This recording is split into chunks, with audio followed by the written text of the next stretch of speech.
ben hier in de repetitieruimte en hier zijn de mannen bezig met het repeteren van een nieuwe voorstelling. 3 keer Alaaf.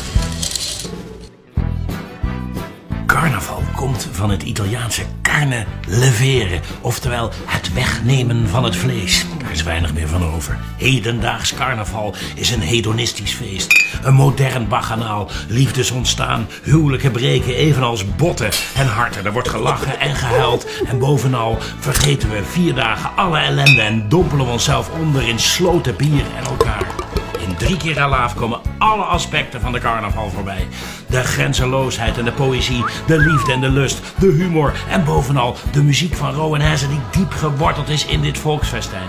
Zing, lach en huil met ons mee en je verlaat de zaal of je 4 dagen keihard hebt gefeest. En deze keer gegarandeerd geen kater.